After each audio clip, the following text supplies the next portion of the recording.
C'est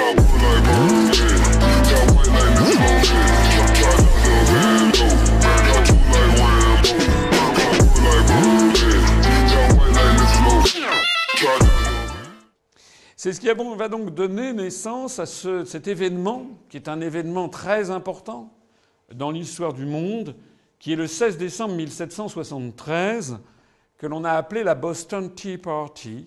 De quoi s'agit-il? Vous voyez ici, ce sont des colons américains de la Nouvelle-Angleterre, ils sont donc anglais, anglais d'origine, qui montent à bord d'un bateau de la British East India Company et ils prennent des caisses de thé et ils les balancent dans le port de Boston, dans l'océan Atlantique. Ils les balancent, c'est un geste de défi à la puissance britannique parce qu'ils les balancent parce que justement ils refusent de payer les taxes qui ont beaucoup augmenté pour financer le budget britannique. Alors si je vous parle, en anglais on a dit Boston Tea Party, ça veut dire la partie de thé de Boston. C'est une révolte contre l'État central. D'ailleurs, ceux d'entre vous qui s'intéressent en ce moment à l'histoire américaine contemporaine, vous savez qu'il y a des mouvements très à droite aux États-Unis, très anti-État fédéral et qui s'appellent Tea Party justement, en référence à cet événement historique.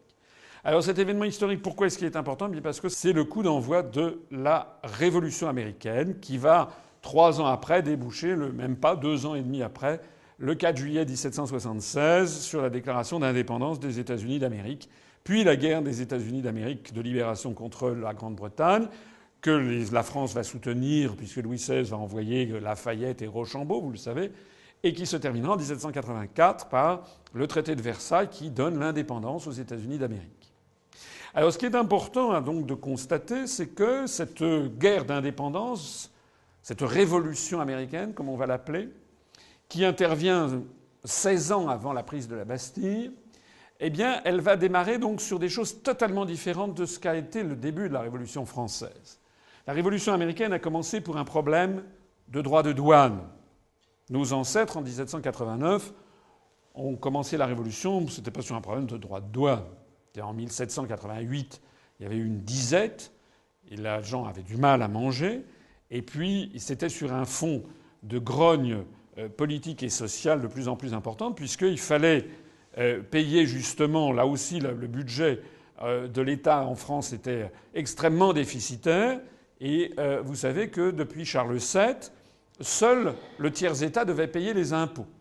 Donc les gens les plus riches de France, c'est-à-dire les aristocrates et le clergé, étaient exemptés de payer les impôts. Donc les Français se sont battus et ont lancé la Révolution française, d'abord et avant tout sur un principe d'égalité. Tout le monde doit payer les impôts, tout le monde doit voter les impôts, tout le monde doit voter le budget, et puis également tout le monde doit pouvoir chasser, puisque c'était important. Quand on meurt de faim, on a besoin de chasser. Or, la chasse était réservée, le droit de chasse était réservé aux aristocrates. Donc la Révolution américaine a commencé pour un problème de droit de douane et elle a été lancée par des colons riches et esclavagistes. George Washington, qui est un planteur de Virginie qui va prendre la tête du mouvement, qui sera le premier président des États-Unis d'Amérique indépendants, George Washington meurt le 17 décembre 1799, quelques jours avant l'an 1800, et quand il meurt dans sa plantation de Virginie, de coton, il a 300 esclaves noirs à sa disposition. Donc la Révolution américaine revendique une liberté, mais la liberté qui est revendiquée est celle du commerce. Ça n'est pas du tout celle de leurs esclaves.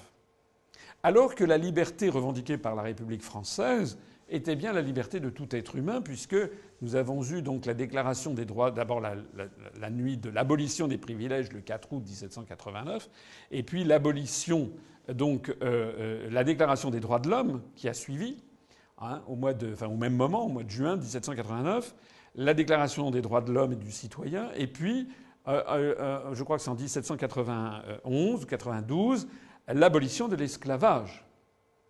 La France, on a un peu tendance à l'oublier, a été le premier pays au monde à abolir définitivement l'esclavage, pas seulement la traite des esclaves, mais l'esclavage, suivi par le Danemark ensuite.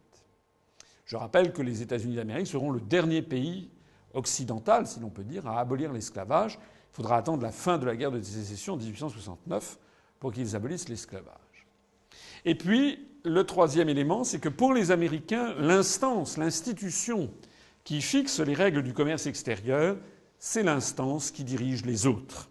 Donc ils ont une vision commerçante de la liberté et une vision du commerce international qui finalement est assez étrangère à la vision française et en tout cas n'a pas du tout été à l'origine de la révolution que nos ancêtres ont menée.